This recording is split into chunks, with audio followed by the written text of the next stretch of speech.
Bienvenidos a esta clase número 3 de Ecología. En esta clase vamos a tratar los puntos de propiedades emergentes de niveles de organización. Yo soy el profesor Juan Josué Veláez de Ecología 1 y sean ustedes bienvenidos. Si nosotros hablamos de las propiedades emergentes, tenemos que definirlas como ciertas características que están presentes en un nivel de organización y que no han estado presentes en niveles anteriores. Entonces, por ejemplo, si hablamos de características en el ser humano, como en el caso de la visión, lo vamos a ver un poco más adelante, u otros sentidos, podemos decir que son características propias de un individuo, pero que no están presentes en los niveles anteriores. Si bien es cierto que el órgano principal de la visión es el ojo, sin embargo, el ojo por sí solo no puede tener la capacidad de tener visión, porque hacen falta otros órganos y otros sistemas que complementen la actividad del ojo. Por ejemplo, el cerebro, los músculos oculares, los nervios oculares, entre otros. Entonces podemos hablar que hay visión solamente en un individuo. Vamos a ver un poco más acá de esto. Si nos referimos a lo que son los individuos, ¿verdad? Es ese ser vivo de una especie, es alguien que está completo, puede cumplir funciones de los sentidos, puede recibir o captar cierta información del exterior, entre otras cosas. Entonces, en él hay propiedades que también son emergentes, que no están presentes en los órganos, no están presentes en los tejidos, entre otros. Pero el conjunto de órganos que forma un individuo sí tiene ciertas características. Un caso de eso, bueno, lo acabamos de mencionar, la visión.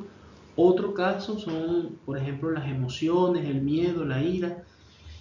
Si una persona siente ira, siente miedo, no se refiere solamente al cerebro humano, sino más bien hay una cantidad de órganos que están detrás de esos sentimientos y que realizan una función para que el ser humano sienta esa sensación. Entonces estamos hablando del cerebro, pero también está la parte motriz, está la parte visual, la parte sensitiva, entre otras cosas, que hacen posible que el ser humano tenga estas emociones. También podemos hablar de población. Ahora vamos a hablar de ciertas características que están presentes en una población, mas no se pueden tomar en cuenta en un individuo, sino en el conjunto de individuos que forman la población. Primero tenemos que saber que la población es un conjunto de individuos de una sola especie, una misma especie, que viven o habitan en un lugar determinado. Entonces, la primera condición para que una población sea población es que los individuos tienen que formar parte de una sola especie. Si son de distintas especies ya no sería población, sino una comunidad. Entonces, hay ciertas características que podemos ver de las poblaciones y son únicas de ellas, como es el caso del tamaño y la densidad. Cuando hablamos de tamaño nos referimos a el número de organismos que hay en la población, y cuando hablamos de densidad es la distribución de esa población en un espacio determinado. Ejemplo, si tenemos un espacio de 4 metros cuadrados y ahí hay 20 ratones, entonces podemos decir que la densidad es 5 ratones por metro cuadrado. Sería 20 entre 4, son 5. A eso se refiere la densidad. Otras características, como les presento aquí en esta nueva pantalla, aparece el patrón de distribución, que es el arreglo especial que tienen los organismos de una población. Podemos mencionar 3 patrones específicos, que es el agregado, el aleatorio y el uniforme. Es decir, cómo están distribuidos en el espacio. Otros son los parámetros demográficos.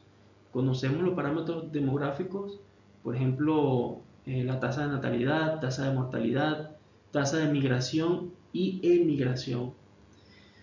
Otra característica son las tasas de crecimiento poblacional, en el cual se toma en cuenta el nacimiento, la muerte, la emigración y la inmigración, y de ahí se está viendo entonces cómo va creciendo una población respecto a esto.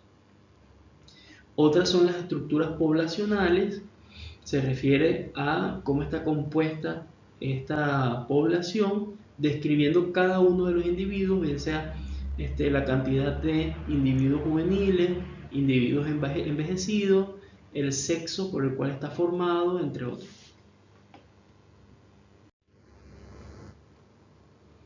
Otro término que son importantes que debemos aclarar son los relacionados con las tasas de crecimiento.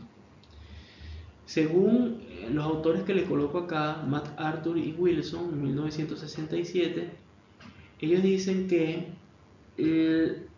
la población se estudia principalmente por la manera como se distribuye la energía en las funciones vitales de la población.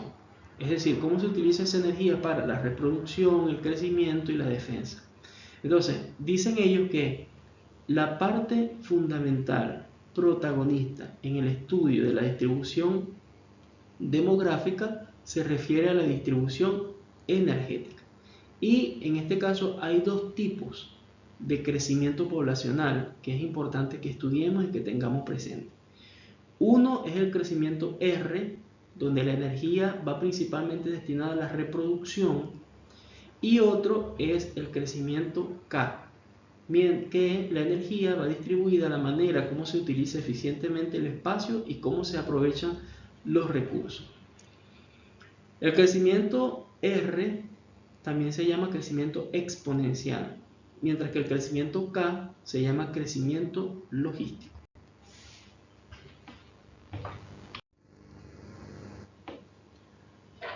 Otro de los términos que debemos tener en cuenta es el relacionado a la comunidad. ¿Qué es una comunidad y cómo se diferencia una comunidad de una población? Bueno, una comunidad es un conjunto de poblaciones. ¿Qué quiere decir esto? Que en una comunidad, a diferencia de una población, está formada por varias especies. Justamente en una comunidad hay individuos de distintas especies. Dentro de este nuevo nivel organizacional hay otras características emergentes que no están presentes dentro de la población. Por ejemplo, una de ellas es la riqueza de especies. ¿Por qué en una población no podemos hablar de riqueza de especies? Bueno, justamente porque la definición de población nos dice que una población está formada por una sola especie, mientras que en la comunidad no.